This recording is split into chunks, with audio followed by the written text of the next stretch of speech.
Bom dia, queridos amigos. 5 de janeiro de 2025.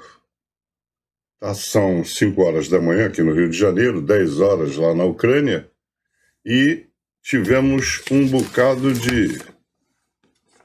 de ataque ucraniano, tá? Tivemos ataque em Milerovo, que é na região de Rostov.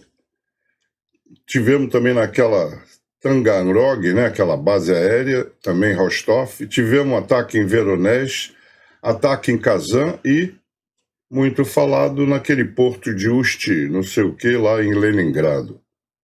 Ust-Lug, tem... Nas notícias eu e esses nomes, eu escrevo, aqui ó, eu escrevo, depois não consigo ler. Ust-Lugs. Ainda não tenho informação de quantos drones Shahid estão voando. Porque se você olhar aqui no mapa, deixa eu botar o cursor no mapa. Então, aqui em Kiev, falam que a defesa aérea derrubou 14. Aqui, derrubou 61. E aqui, derrubou 34. Então, não sei se é isso tudo. Vou esperar a Força Aérea divulgar aquele quadrinho azul, e se não divulgar a tempo, que eu já disse que eu não tenho muita paciência para ficar esperando, né? Aí eu coloco nos comentários. Ontem eu já tinha terminado de gravar quando saiu a nota. Aí o que eu fiz? Botei um texto lá em cima, acho que todo mundo entendeu.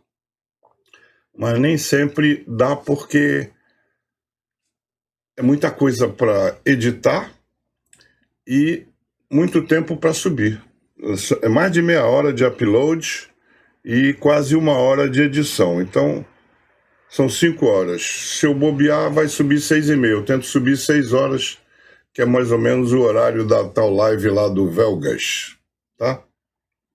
Então, eu subo, aí vou assistir o Velgas, depois assisto a minha, que eu não sei porquê. Eu subo com a data de 5 de janeiro, falo 5 de janeiro, quando eu vou ver, o YouTube mudou para 5 de dezembro. Que bom que 5 de dezembro de 2025 ainda não chegou, né? Ou será que chegou e eu tô, né? Não tô tão distraído assim. Mas a turma me avisa, e a data tá errada? Aí eu vou lá e edito, não tem problema nenhum. Aqui na Crimeia, é situação de emergência ainda por causa da poluição causada por aqueles navios que afundaram, tá? Aqui, cerca de 37... Tá vendo o cursor, né? Aqui, na Rússia, cerca de 37 drones foram abatidos na região de Rostov durante a noite. Danos em Taganrog causada por detritos. Eles sempre dizem isso. Eles não podem dizer para o chefe que não abateram, então eles dizem que abateram. Mas aí, tadinho, os destroços, né? O debris, o debris caiu e rebentou tudo. Então, não importa, desde que tenha arrebentado. Aqui em cima, explosões relatadas em Milerovo, na região de Rostov durante a noite, já falei. Lá em cima, estado de emergência declarado no distrito da margem esquerda de Voronezh após ataque de UAV, disse o prefeito. Tudo bem, adoro quando a Ucrânia faz esses ataques. Eu já expliquei isso, mas não custa nada falar. Aquele míssil Tebrinta, hoje eu estou com a memória, vocês já viram, né? O Tebrinta. Ele custa só $10 mil. Então, se ele mandar um enxame de drones de $10 mil, obriga os S-300, que custa de 1 a 2 milhões, dependendo do sistema. Então, se os mísseis novos, mísseis drones, como o pessoal está chamando, né, porque é uma mistura de motor de míssil com manobrabilidade do drone. Então, a invenção ucraniana. Aliás, a Ucrânia está cheia de invenções. Para azar do russo, que no começo da guerra botou o pessoal de cabeça para lutar, morreram, então agora só tem gente tapada, não consegue inventar nada. Mas então, como eu estava dizendo, você manda um monte de drones de $10 mil e a defesa antiaérea do inimigo, para abater esses drones, gasta mísseis entre 1 e 2 milhões cada. Ou seja, se esses mísseis Trebinka não fizerem um estrago, o simples fato da defesa antiaérea inimiga ter sido acionada e gasto esses milhões em mísseis já é uma vitória. Entendeu? Então, os mísseis nem precisam acertar nada, não. Basta que os mísseis antiaéreos S-300 subam para derrubá-los, e isso já é uma vitória ucraniana. Tá? Deixa eu ir a baixas, porque aí a gente vai caminhando. Foram 1.730 soldados essa noite. 7 tanques, 26 blindados, 25 peças de artilharia. Muita gente nova no canal fica perguntando o que é peça. Cada canhão, que na verdade não são canhões, são obuses ou obuseiros. Qual é a diferença? A diferença é que canhão normalmente é uma arma de infantaria ou cavalaria.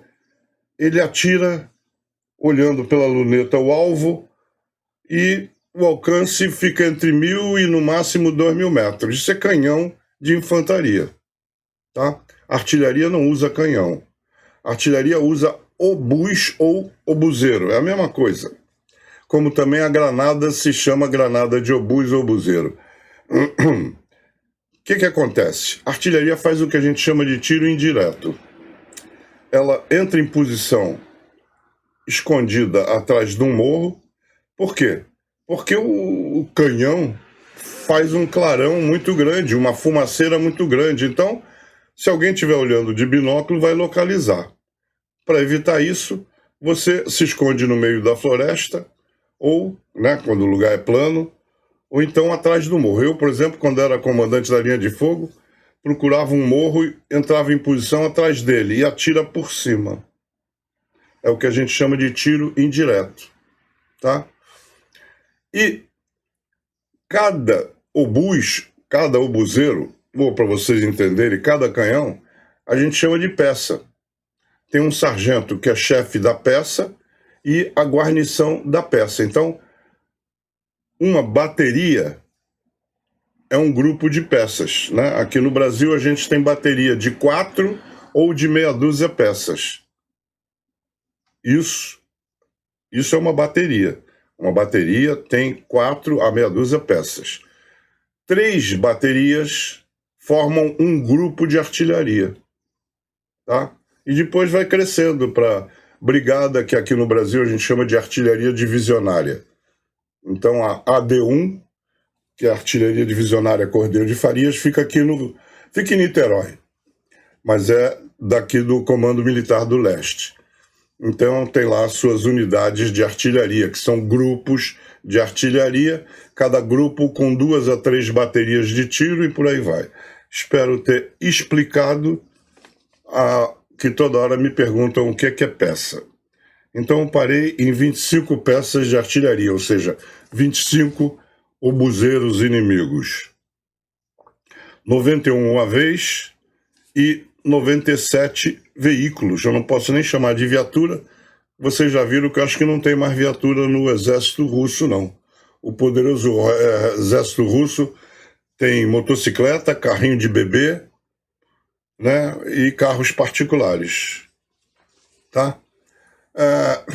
Vou passar antes de passar para os membros, eu queria dizer que Zelensky informou agora à noite que um batalhão inteiro, vou repetir, coisa boa, a gente repete. Tô com uma cara bem engraçadinha hoje, né? Quanto mais russo morre, mais feliz eu fico. Raça dos infernos. Aí vão dizer, não, o russo é bonzinho, O mal é o Putin, é? Me mostra um russo bonzinho. Eu não posso aqui dizer o que é que os russos fazem na linha de frente e as atrocidades, porque até falar é muito horripilante, tá? Não tem... Tem russo bêbado, né? Mas dizer que o cara, por ser bêbado, não sabe o que está fazendo, aí é querer me chamar de idiota. Eu não sou, não. Posso até fingir para agradar você, mas não sou, não. Então vou repetir com ênfase. Zelensky informou... Tô com uma cara engraçadinha, não tô? Vou fazer igual aquela mulher, bomba, bomba. Aí fica enrolando daqui a 2 horas, daqui a 2 horas eu digo o que é que o Zelensky informou. Informou que um batalhão inteiro de norte-coreanos foi pro saco.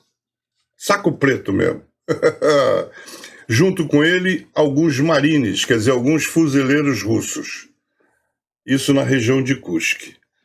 Então, Amnioseó, né? Amnioseó, isso é coreano. Vai lá, procura no dicionário e vê o que é que eu falei. Ah, meu Deus do céu, é tão bom. Ah, vamos passar para os membros. Nós temos uma membro nova. Vocês lembram da Cláudia Albuquerque, que mora em Wellington, né? Mora em Wellington, que é ali perto de Palm Beach, ali na Flórida. Ela mora em Wellington. Mas quando começou a aparecer aqui nesses vídeos de Ucrânia, eu não posso dizer no canal que o canal é muito antigo, e antes eu falava de outras coisas. Falava de tiro, né, que eu criei uma modalidade de tiro esportivo chamado TDT, Tiro de Defesa Tático. Se vocês quiserem, bota até um trechinho aí de eu dando os tiros ontem. Caramba, eu tenho que olhar no relógio que dia é hoje. Hoje é domingo. Ontem, sábado, é dia de treino. Então fui para a Vila Militar com a mergulhinha, dei uns treinos lá.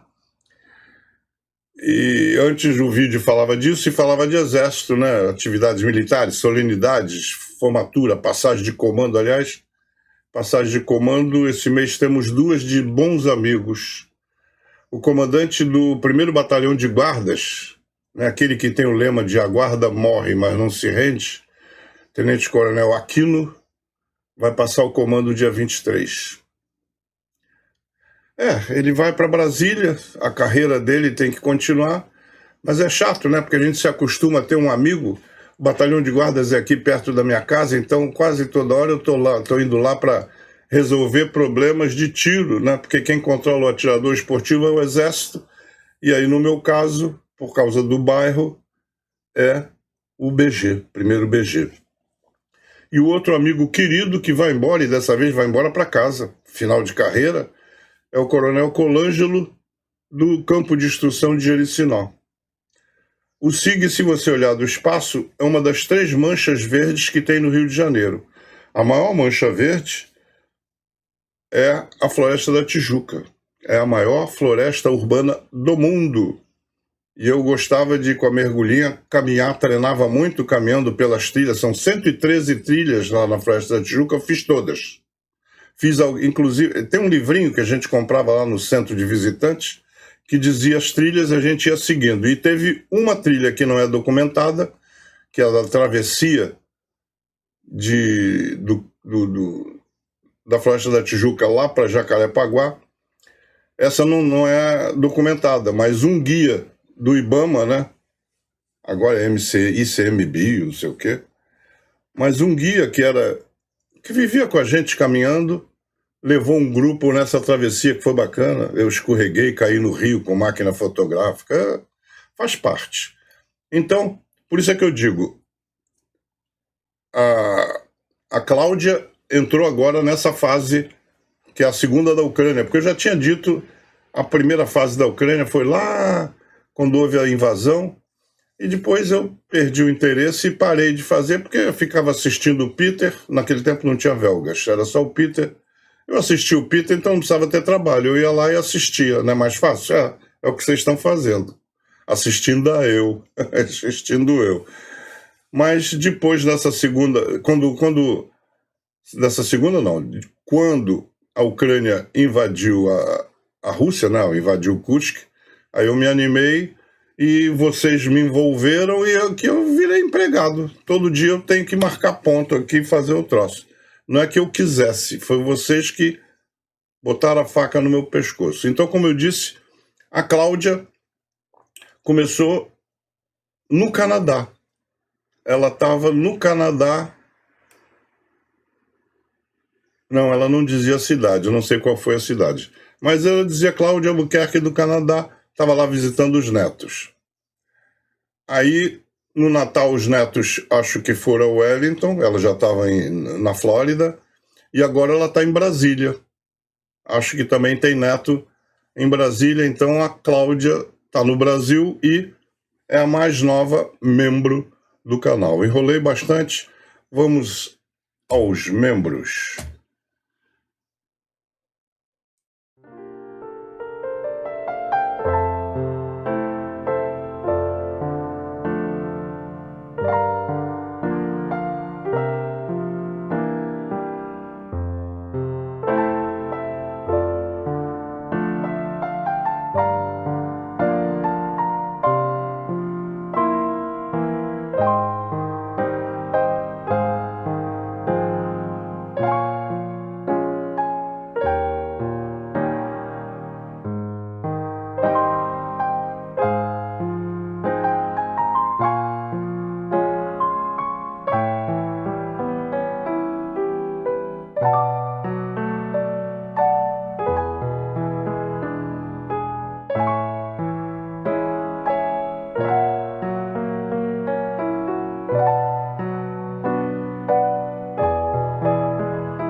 Canal Luiz Mergulhão. Um canal só é tão bom quanto as verdades que diz. Vários ataques de drones. Viu a explosão? Vários ataques de drones ucranianos relatados em todo o sul da Rússia durante a noite. Explosões foram vistas tanto em Rostov quanto em Belgorod. Aqui um drone explode sobre a cidade russa de Taganrog.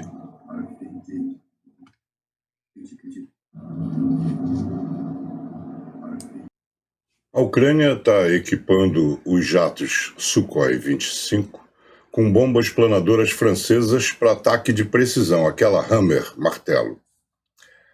E a gente não tem muita informação, quer dizer, até agora a gente não tinha muita informação sobre a realidade atual da Força Aérea da Ucrânia, né? Eles ficam escondidos, quase não se noticia sobre eles, então eu vou dar um apanhado para vocês. Desculpa, isso acho que é cacuete. Minha mulher mandou botar colírio no olho que eu fico coçando o olho, mas tá coçando o olho. Eu botei colírio, quer ver? Ó, colírio tá aqui, mas eu acho que é cacuete. Para não ficar só com a cara parada assim, eu fico me mexendo. A Força Aérea Ucraniana adaptou seus jatos de ataque ao solo, que é o Sukhoi 25. É uma espécie de A-10 americano, né? É um bicho, não é muito rápido, é meio lento, mas é blindado, é forte, aguenta tiro, aguenta tranco. Então, ela adaptou os seus Sukhoi 25 da era soviética para lançar bombas planadoras ASM Hammer, de fabricação francesa, permitindo ataques de precisão a uma distância segura. Imagens divulgadas pela Ucrânia mostram Sukhoi 25 lançando bombas aladas com ogivas de 250 quilos, uma tática projetada para manter os pilotos fora do alcance das defesas aéreas russas. As bombas martelo, Hammer, né, capazes de viajar mais de 70 quilômetros em condições ideais, complementam adaptações semelhantes em toda a frota da Ucrânia, incluindo bombardeiros Sukhoi 24 e caças MiG-29. Os pilotos ucranianos evitam a detecção voando baixo ao longo do terreno antes de subirem brevemente para lançar bomba, porque se lançar bomba baixo, ela não vai a lugar nenhum, ela cai ali mesmo. Então, na hora de lançar, ele tem que subir o máximo que ele puder, que é para ela ir planando até os 70 quilômetros. Tá? Então, ele vai baixo, fugindo dos radares, mas aí ele sobe e vai aparecer nos radares, então depois ele tem que baixar e se mandar, porque lá vem troco, né? Apesar dos combates intensos ao longo de 3 anos, a Ucrânia preservou grande parte de sua frota aérea, por incrível que pareça, que muita gente não sabe. Começando com 43 Sukhoi 25 em 2022 e reforçada por mais de 18 aliados, a Força Aérea tem agora aproximadamente 41 aeronaves operacionais após uma grande revisão tática em 2024. Essa mudança de ataques próximos com foguetes para bombardeios isolados aumenta a capacidade de sobrevivência e a letalidade, mantendo as forças russas sob pressão constante. Castigo vem de cima. O UAV Poseidon, de fabricação ucraniana, está pronto para a próxima missão de combate. O maior porto comercial marítimo russo em Ust-Luga, na região de Leningrado, foi atacado hoje por drones, aproximadamente 860 quilômetros da linha de frente. Ainda a mesma notícia do porto de Ust-Luga. Tá? A maioria dos drones que atacam hoje a região de Leningrado foram supostamente abatidos sobre o terminal Novatrans localizado no porto de Ust-Luga. Informações preliminares indicam que as janelas de um dos edifícios do porto foram danificadas. Anteriormente, o governador informou que 4 drones foram abatidos e afirmou que não houve vítimas ou danos significativos. Ust-Luga é um importante centro de transporte para o comércio de petróleo russo, incluindo as suas operações de frota paralela. Quando as mentiras cessarem, nós vamos saber realmente o que foi atingido. Não sei aonde foi, mas é assim que os drones chegam. Está começando. A Ucrânia está começando com drone míssil cuidar das infraestruturas do tráfico de energia da Rússia.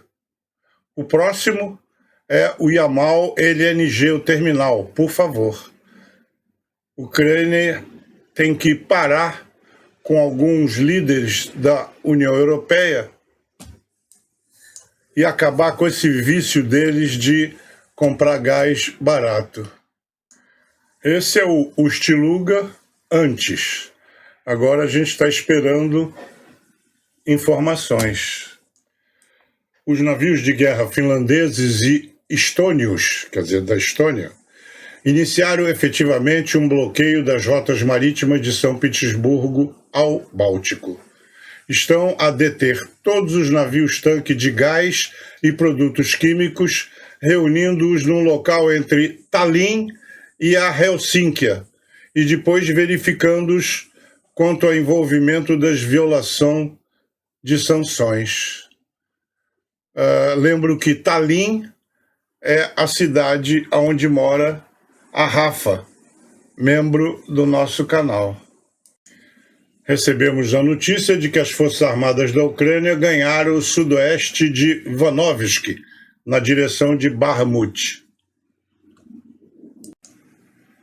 Cada tiro traz uma paz justa mais para perto. Esse é o pessoal da Brigada Presidencial. Olá. Soldado da Ucrânia numa cidade destruída da Rússia. Olha que show! Está andando de balanço. O Bradley, além do seu canhão, ele tem aqueles mísseis TOW, TOW, né? Que ele usa, inclusive, contra tanques, e aí, no caso, está usando contra um prédio. Então, o IFV Bradley está suprimindo posições russas. Eles são do 33 Batalhão de Assalto. O que é que eu vou dizer? Ele é da 60 Brigada Mecanizada, 60ª Brigada Mecanizada. E, pelo visto, ele tem um gatinho. Isso é um treinamento de combate da 21ª Brigada Mecanizada com um CV-IFV fabricado na Suécia. Então, um carro sueco, né? Combate, carro de combate, o pessoal está treinando a 21ª Brigada Mecanizada. E o bicho anda bem no inverno, mas parece que o inverno esse ano não está tão rigoroso quanto aquele do ano passado. Ano passado foi complicado, até tanque, né, carro de combate com lagarta, não tinha tração suficiente, não conseguia andar, atolava. Olha o canhão aí do CV-90. Ucrânia, num novo dia, uma nova missão. Então, tenha um domingo produtivo. Um helicóptero militar russo Mi-28 caiu no estado de Voronezh, no Oblast de Voronezh.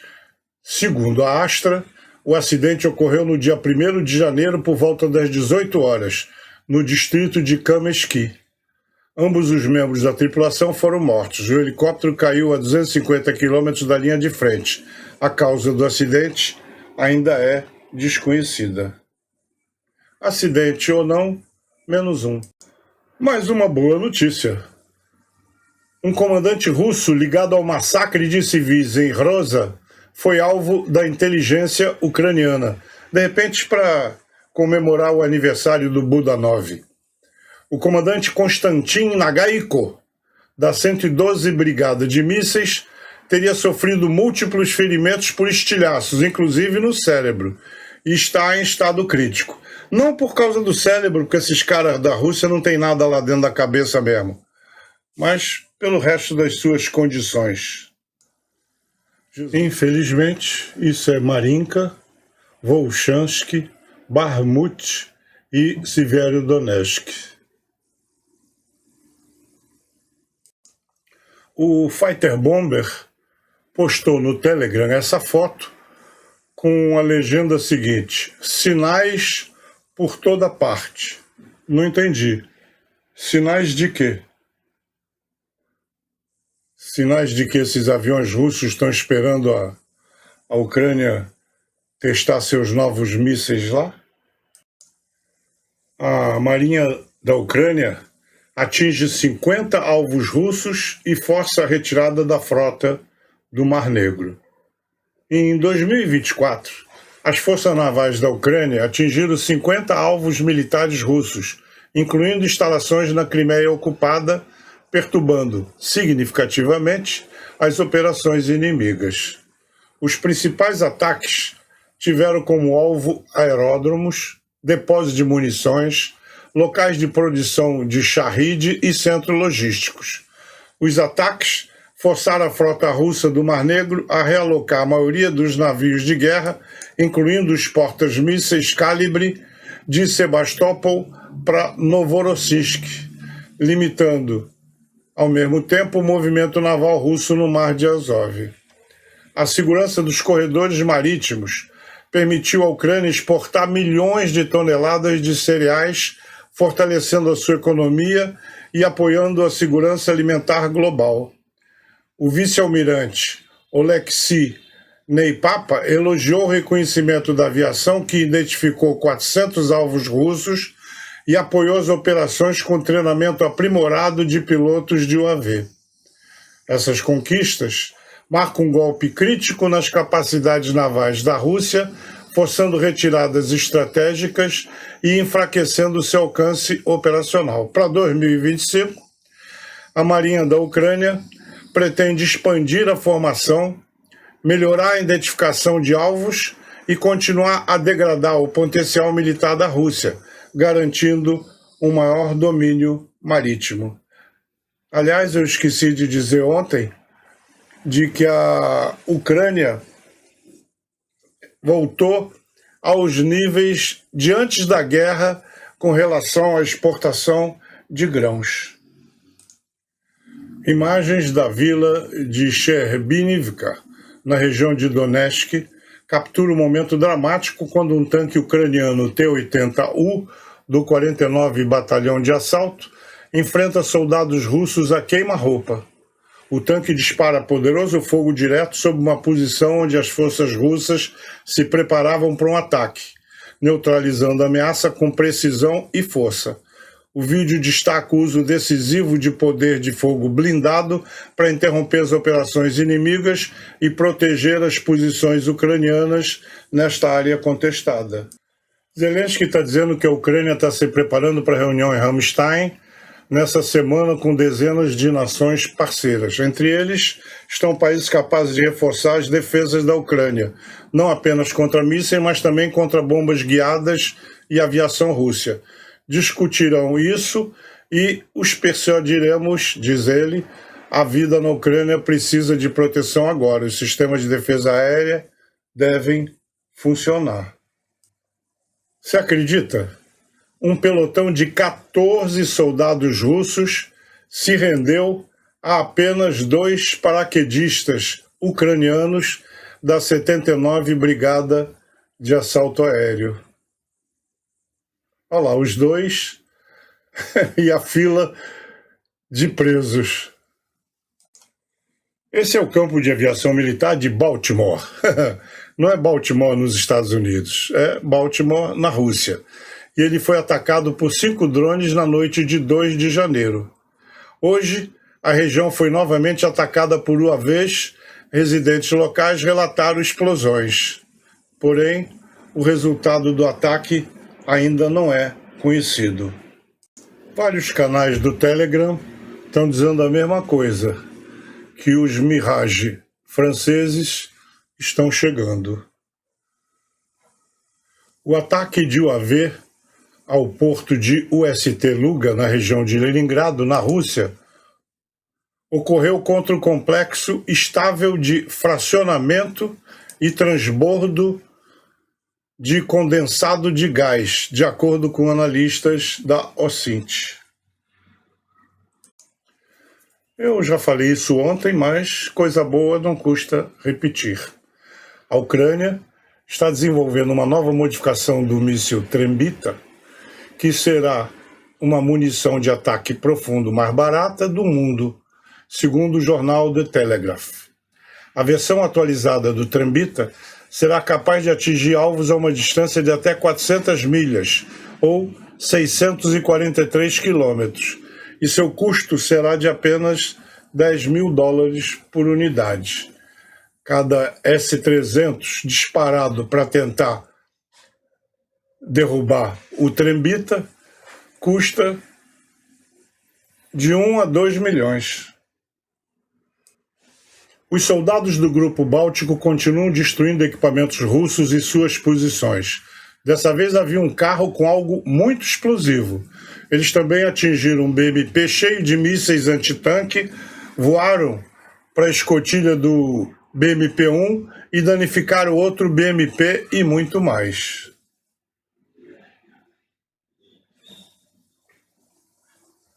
Então, esse pessoal do Grupo Báltico está bastante ativo naquela direção de Pokrovsk.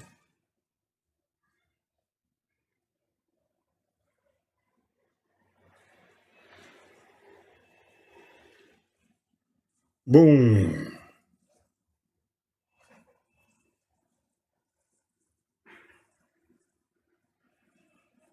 Janela aberta.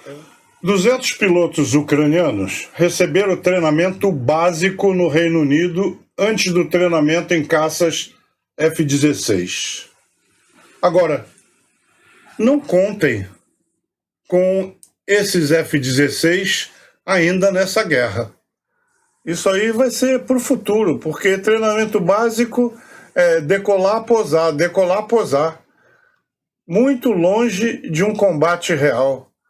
Até o uso de armas, disparar mísseis, enquadrar o alvo, calcular, colocar as coordenadas do alvo no míssil, tudo isso requer muita prática, muitas horas de voo e muito tempo. Então, nós estamos vendo o futuro da Ucrânia. A Ucrânia realmente vai ficar muito bem defendida com todos esses aviões e todos esses pilotos maravilhosos, mas, honestamente, isso não é para esta guerra, não. Vejam o que faz uma bomba cabe, né? Aquelas bombas grandonas, gigantescas, que vem planando, né? Queda livre. Ela, como não tem propulsão, não pode ser rastreada, então não tem jeito. Ela cai sem aviso. Os russos atacaram um prédio de apartamentos no distrito de Shotska, no oblast de Sumy, com essa bomba cabe. Atualmente, 3 pessoas estão feridas, incluindo 2 crianças. Pode haver pessoas presas sobre os escombros. As operações de resgate estão em andamento. Esse é o helicóptero que eu falei que caiu na região de Voronezh, tá? Então, ele pegou fogo e caiu no distrito de Kamensk, a uns 250 quilômetros da linha de frente. Os serviços de emergência do Oblast relataram que 2 tripulantes estavam a bordo e ambos morreram. A causa do acidente permanece desconhecida. Muito bem. Assim, chegamos ao final dessa edição de domingo. Desejo a todos um bom domingo. Aproveitem bastante, descansem. Semana que vem a gente já começa a trabalhar duro, né? Aqui no Brasil, daqui a pouco, em março, vai ter o carnaval, aí dá uma outra parada. Costumam dizer que o brasileiro só trabalha após o carnaval. Então agora é período de férias escolares, férias de todo mundo. Então, janeiro e fevereiro normalmente é época de férias. Aí quando vem o carnaval, nego cai na gandaia e depois não tem jeito. Vai ter que correr atrás do prejuízo dessa gandaia toda e desse tempo todo que ficou de férias. Eu já falei, mas não custa repetir. A exportação de grãos, né? Milho, sei lá mais o que. Eles têm muita plantação de girassol, então semente de girassol para fazer óleo, muito trigo. O trigo mata a fome da África. Então, fico feliz em dizer, ou repetir, que a exportação de grãos da Ucrânia já está em níveis iguais aos que tinha antes da invasão, antes da guerra, antes de 2022. Então, normalizou com o afastamento da frota do Mar Negro da Rússia. Os navios conseguem, então, escoar a produção sem muitas intercorrências, né? Muito bacana isso. Os Mirage, não se sabe se 3 ou meia dúzia, vão chegar até o fim do mês. Mas, como eu disse, eles, no início, vão ficar fazendo o que os F-16 estão fazendo, perseguindo o míssil que está atacando a Ucrânia. É uma missão difícil, mas é para poder dar treinamento, horas de voo. Você não pode entrar num jato caça, é diferente de um avião comercial, né? Avião comercial levanta voo, o cara bota no computador. Não sei se você conhece como é que funciona. Existem rádios faróis espalhados por todo o caminho. O que o comandante de um avião comercial a jato faz é pegar os dados desses radiofaróis do caminho que ele quer fazer, da rota que ele arquivou lá, porque tem que fazer um plano de voo, tem que submeter o plano de voo, só com o plano de voo autorizado que o cara pode decolar.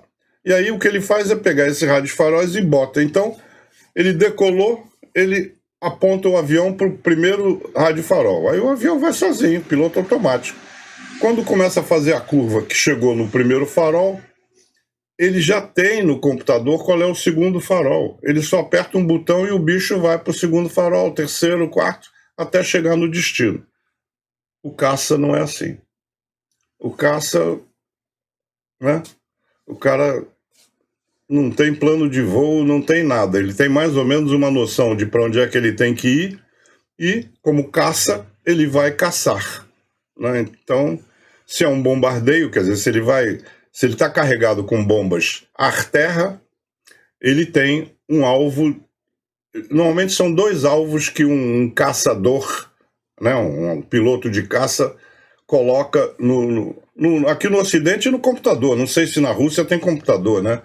Eu vi os caras usando celular com GPS, porque o avião não tinha, então não tenho a mínima ideia de como é o avião da União Soviética. Aqui tem. O cara chega no F-16 e coloca o primeiro alvo e o alvo alternativo.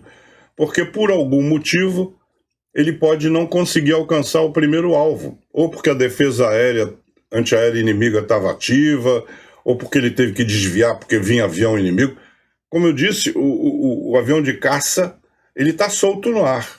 Então, se ele não conseguir atingir o alvo primário, ele sempre tem no computador a direção de um alvo secundário para ele despejar as bombas, né?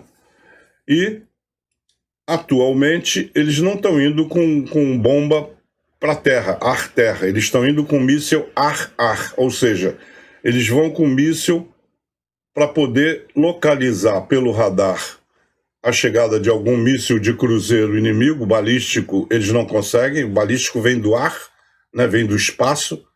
O balístico sobe, sai um pouco da atmosfera, né, porque a atmosfera não é uma só, ela tem várias camadas, né? Então, na atmosfera baixa, o balístico já pega velocidade, porque tem pouco ar aumenta a velocidade. E aí, quando chega perto do destino, ele desce, e aí é muito rápido, não há defesa antiaérea, é complicado. Defesa antiaérea para pegar balística é complicado. Já o de cruzeiro, não. Ele voa igual um avião a jato, é isso que os F-16 estão fazendo e os Mirage 2000 vão fazer. Com míssil ar-ar, eles localizam no radar um míssil de cruzeiro e dispara contra ele. Gente, queiram-me bem. Um abraço e um beijo no coração de todos vocês e vamos ver a galeria de abraços. Gente, vocês sabem que eu me acostumei com essa musiquinha? A musiquinha é gostosa. Vocês devem ter notado que eu mudei a música dos membros. Passou a ser aquele piano que vocês gostavam. Então, pronto. Eu fico tocando piano para vocês na galeria de membros. Mas essa do Abraços eu acho a musiquinha gostosa. E aí eu fico todo dia vendo deslizar o nome daqueles que por aqui pelo canal passaram, com muito gosto. Alguns ficam me dando bom dia, dizendo, like número tal, não sei o quê. Para participar da galeria de abraços, basta dizer um nome. Eu posso pegar no ID. Se o ID for um código XHPXolondon, aí você pelo menos me diga, olha, meu nome é Zé. E a cidade. Tem muita gente que diz, eu estou na Bahia, eu tô em Portugal. Não, diz a cidade. Eu estou começando a conhecer, desculpa, a cidade de todos vocês, né? Eu sei que nós temos a Rafa em Tallinn, na Estônia. Olha só, Tallinn, na Estônia. Tá vendo? Então, eu estou aprendendo com vocês. Não se esqueçam de dizer de que cidade você está participando. Um abraço, até amanhã. Tô falando muito hoje, né? E olha que eu bebi ontem à noite. Ontem à noite estava saboreando um vinho argentino, um vinho de Mendoza. Não, essas coisas não. Eu não gosto de vinho argentino, não. É que estava tão barato que não custava nada. Nem que fosse para fazer comida, né? Usar como tempero. Eu gosto mais daqui da região. Primeiro, os nossos vinhos brasileiros, né? São excelentes. E para mim o campeão é o Miolo. Conheço a fábrica, já tive lá na vinícola, né? No Vale dos Vinhedos, na Serra Gaúcha. Mas os excelentes vinhos são os chilenos também. Então, chileno e brasileiro aqui na América Latina. E em Portugal, poxa, eu fui bombardeado, tem vinho de todo tipo, Alentejo, e em cima e abaixo do Tejo, e Dão, e é vinho demais. Próxima vez que eu for no supermercado, vou trazer alguns vinhos. O vinho português é forte. Uma vez eu tomei um vinho, não sei se vocês conhecem, Periquita. É português. Disseram para eu não abusar. Eu saí com uma madame, naquele tempo eu era solteiro, podia sair com madame, não era minha esposa, era uma madame. E eu abusei, gente, para dirigir de volta, porque naquele tempo, já estou falando de muito tempo atrás, e naquele tempo não tinha lei seca, não tinha lei proibindo você beber e dirigir. Então a gente bebia e dirigia, e olha, para chegar em casa foi difícil. O vinho Periquita só recomendo se você estiver em terra, bem protegido para não cair, porque é muito alcoólico. Um abraço, já falei demais. Você vê que eu acho que devo estar ainda sob efeito do álcool. Estou todo alegrinho hoje.